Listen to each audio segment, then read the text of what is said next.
Danes izvajamo prvi dve delavnici v okviru projekta Igre Evrope, kjer želimo mlade spraviti v okolje, kjer bodo vrednote lažje spoznali, jih doživeli, se v njih mogoče malce več spraševali.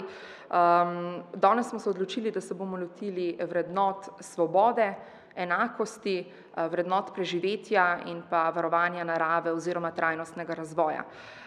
Želimo jih nekako spraviti preko aktivnosti in iger do tega, da sami spoznajo, zakaj je to za Evropo pomembno. Odziv dijakov je odličen, radi sodelujejo v igrah, mislim, da smo danes odprli marsikatero temo, katere se mogoče še v predmetniku niso lotili.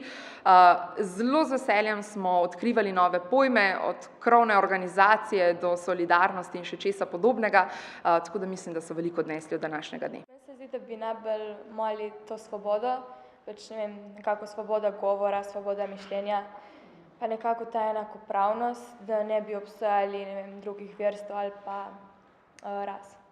Jaz bi tudi dala to svobodo, ker več mnenj je pol stvar tudi širše, več razmišljena in lahko pride več do večji razvoj. Verjetno bomo tega najprej tako ful premislili, ker je bilo dejansko ful zanimivo. In verjetno bomo tudi v vsakdanjem življenju malo uporabljali, se trudili malo bolj razumeti druge ljudi, druga mnenja pa ne na začetku po prvimi vtisi obsojati.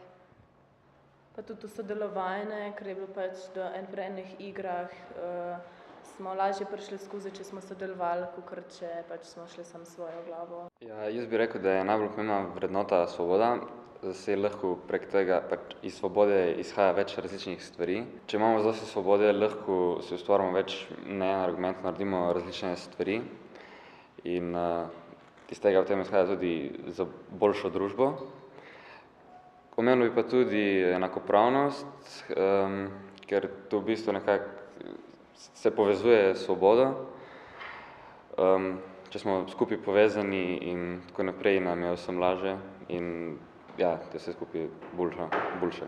Najbolj mi je ostalo v spominu tudi, da ne smemo soditi človeka po prvem vtisu ali pa imeti predsodkov nekom. In ostalo mi je v spominu tudi to, da si moramo ustvariti močno svoje mnenje in argumente ter se postaviti zase.